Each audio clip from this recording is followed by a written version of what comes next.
Guys आज म आएको छु हाम्रो ठाउँको हाइएस्ट टपेस्ट ठाउँमा हैन। भिडियो एकदमै इन्ट्रेस्टिङ छ। तर गाइज डेस्टिनेसनलाई हेर्नुभन्दा पहिला सुरुमा तपाईँ जर्नीलाई हेर्नुहोस् हैन। म यहाँसम्म कसरी पुगेँ भनेर त्यसपछि म तपाईँलाई यो ठाउँको पुरा टुर दिनेछु है त। So let's get started. So guys स्वागत छ तपाईँहरू सबैलाई। यस भिडियोमा म चाहिँ एकदमै हाइटमा जानेवाला छु गाइज। अहिले म बसेको ठाउँको हाइट छ लगभग 700 मिटर होइन, र म चाहिँ अब 1500 मिटरको हाइटमा जाँदैछु कि त्यो पहाड हो होइन। सो गाइज त्यो ठाउँको नाम चाहिँ मालिका हो। धार्मिक स्थल पनि हो होइन, त्यहाँ चाहिँ एउटा मन्दिर पनि रहेको छ। त्यो भनेको हाम्रो ठाउँको सबैभन्दा हाइएस्ट पोइन्ट हो क्या।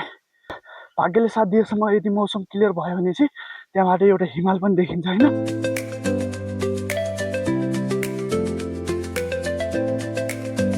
गाइज आजको जर्नीमा म चाहिँ एक्लै छु होइन।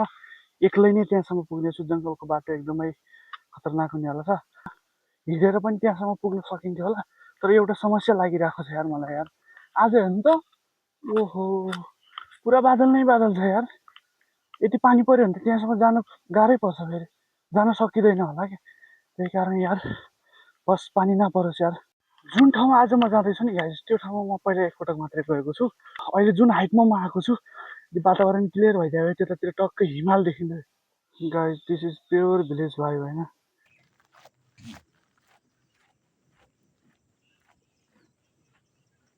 तपाईँहरूलाई म एउटा उकालोमा हिँड्दाखेरिको टिप्स दिन चाहन्छु होइन। गाइज हेर्न सक्नुहुन्छ, यदि सिधा भएर यसरी हिँडियो भनेपछि अलि इफोर्ट धेरै लाग्छ क्या। तर यसो झुकेर होइन, यसरी हेर्न सक्नुहुन्छ, यसो झुकेर चल्नुपर्छ नि। उकालो हेर्दाखेरि बहुत सजिलो हुन्छ क्या, सजिलो जस्तो लाग्छ आफूलाई होइन। सो तपाईँहरू पनि ट्राई गर्न सक्नुहुन्छ यो कुरा चाहिँ। गाइज उकालो चढ्दा चढ्दा पानी प्यास लाग्यो यार। गाइज पानी चाहिँ मैले घरबाटै बोतलमा ल्याएर आएको थिएँ, किनभने चाहिँ गाइज त्यो ठाउँमा चाहिँ पानी पाइँदैन होइन। यस्तो उकालो चढेर जानुपर्छ, अनि पानी भेटेन भने चाहिँ त मान्छे मरिँदैन। गाइज अब चाहिँ म पुरा जङ्गलमा इन्टर गरिसकेँ, घरहरू यता छुटिसकेँ होइन। अब चाहिँ पुरा जङ्गल नै जङ्गल छ। लगभग आधी घन्टा 45 मिनट हिँडिसकेपछि म चाहिँ डेस्टिनेसनमा पुग्छु होला। तर गाइज म फेरि के भन्न चाहन्छु भनेपछि, यो ठाउँमा म पहिला पनि घुम्न आइसकेको थिएँ होइन। पहिला चाहिँ म साथीसँग आएको हो, सबै कुरा थाहा पाइसकेपछि बल्ल म एक्लै यहाँ हिँड्न आएको। त्यही कारण तपाईँ चाहिँ एक्लै जङ्गलमा जाने काम नगर्नु होला। ओ भाइ यस्तो भिड छ नि, आमामा हल्का पानी प्यास लागेको अवस्था। अहिले कस्तो जङ्गल एरियामा आएको छु यार म। थोरै स्केरी पनि छ होइन।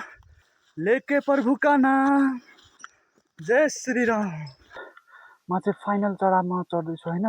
यहाँ चाहिँ तपाईँहरू सिडी पनि देख्न सक्नुहुन्छ। यहाँ थोरै मान्छेहरू काम गर्नको लागि बस्नु हुँदो रहेछ। सो अब फाइनल चढाव हो। यो सिडी सकिने बित्तिकै हामी डेस्टिनेसनमा पुग्छौँ गाइज। तर सिडी हिँड्न नि लास्ट गाह्रो पर्छ। आमा खुट्टा पुरा पम्प भएको यार। गाइज यसरी तपाईँहरू कहिले हाइकिङमा जानु भएको छ कि नै, कृपया कमेन्ट गरेर भन्नु होला। र जानु भएको छैन भने चाहिँ यस I suggest you guys to go for hike होइन। तपाईँले धेरै नयाँ एक्सपिरियन्स पाउनुहुन्छ र एक्सपिरियन्सबाट धेरै कुरा सिकिन्छ गाइज। यो त जहाँ सकिँदै सकिन्न यार सिडी यार, कति धेरै रहेछ। सुन्न सक्नुहुन्छ, चराहरूले मलाई गिजाइरहेको छन् होइन।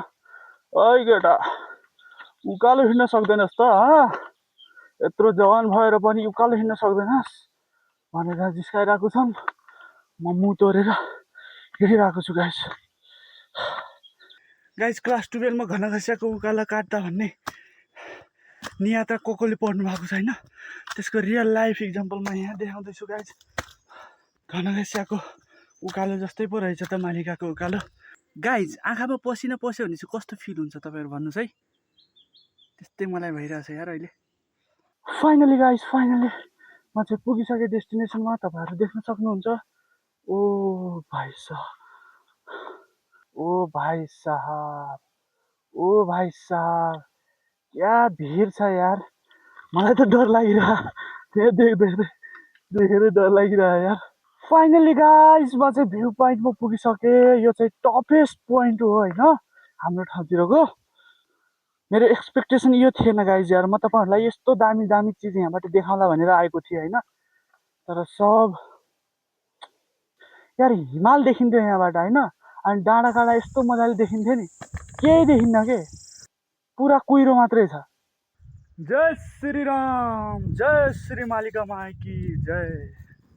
गाइज यो ठाउँ यति हाइटमा छ नि, यति हाइटमा छ नि होइन, प्लेनवाला भाइब आउँछ क्या यहाँबाट हेर्दा। तर guys I am very very sorry, किनभने यहाँबाट यस्तो दामी दामी ठाउँहरू देखिन्थ्यो होइन, वरिपरि टक्क बबाल दामी ठाउँ देखिन्थ्यो कि, तर हेर्नु त यस्तो कुहिरो छ यार, केही पनि देखिँदैन। अब म तपाईँलाई कसरी देखाउनु, एक त मेरो मोबाइल आइफोन पनि होइन, आइफोन जस्तो क्वालिटी भएको होइन। गाइज यहाँको वातावरण यस्तो शान्त छ नि, यस्तो शान्त छ, सुन्नुहोस् है।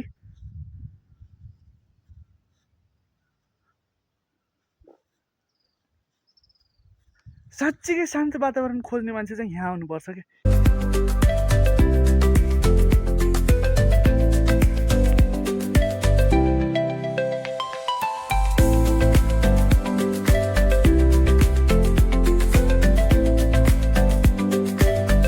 सो गाइज आजको भिडियोको लागि यति नै। यस्तै टाइपको भिडियोहरू हेर्नको लागि तपाईँहरूले गाइज सब्सक्राइब पनि गर्नु होला।